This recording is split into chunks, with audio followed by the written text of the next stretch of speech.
Bismillahirrahmanirrahim. The topic of interest has generated a lot of debate in recent times, and one of these debates relates to the fact that what is the nature of interest which is actually forbidden. There are people who think that only commercial interest, only interest which is used for personal purposes is forbidden. As far as commercial interest is concerned, it is totally allowed.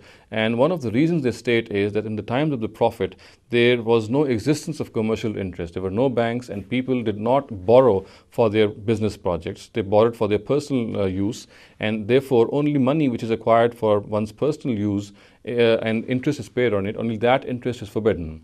Now, this is something which is absolutely erroneous. We know that interest is forbidden whether it is acquired for a personal loan or it is paid on a personal as well as a business loan. The nature of that loan does not change even if the use changes. And the reason that some of the people say that interest was forbidden or commercial interest was not forbidden in the times of the Prophet was they think that this commercial interest was not prevalent in those times in Arabia. Now, we have very clear indications in the Quran that even in the times of the Prophet, commercial interest existed, and in those times people used to borrow money on interest for their commercial ventures, for their business projects. And this is indicative of in many Quranic verses. And let me just quote one of these verses. It says, "Ma ataytum min riban liyarbu fi amwalin nas fala yarbu indallah." That which you give as loan and interest, that it may increase on other people's wealth, it has no increase with Allah. Now, this expression that it should increase on other people's wealth, it cannot be employed for loans which are taken for personal use. It can only be employed for loans which are taken on interest, of course, for business purposes, for commercial purposes.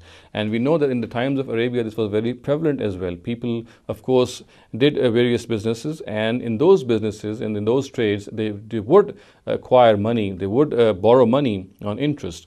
Now, another very significant verse in this regard occurs in Surah Baqarah, and the words are, وَإِن كَانَ ذُو عُسْرَةٍ فَنَظِرَةٌ إِلَى مَيْسَرَةٍ. It says, and if the borrower is in difficulty, grant him respite until it is easy for him to repay. Which in other words mean that generally borrowers were not in difficulty. They were affluent people who would borrow money, and of course the affluent people would only borrow money for business ventures, for commercial projects. They would not have borrowed for their own personal use. Now, a very subtle indication of this is present in the verse. The verse uses the word in, which of course translates as if. And the word in is only used in Arabic for rare circumstances, for circumstances which are not normal, which are not general. So of course, if it is said that if the loan is acquired in these circumstances, when the borrower is straitened, when the borrower is poor, it only means that these circumstances are rare. In other words, in general circumstances, the borrower was not poor, he would be generally affluent.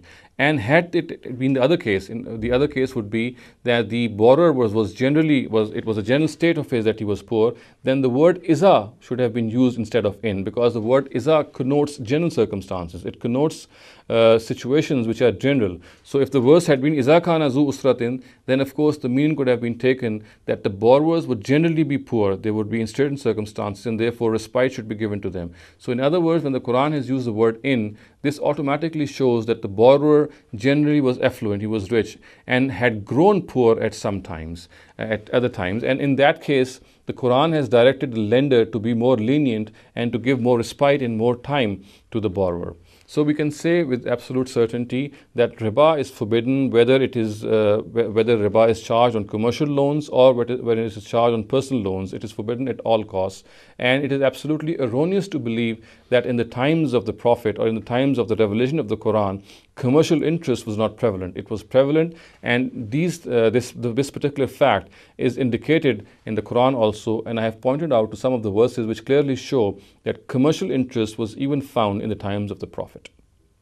أقول قولي هذا واستغفر الله لي ولكم ولسائر المسلمين والمسلمات.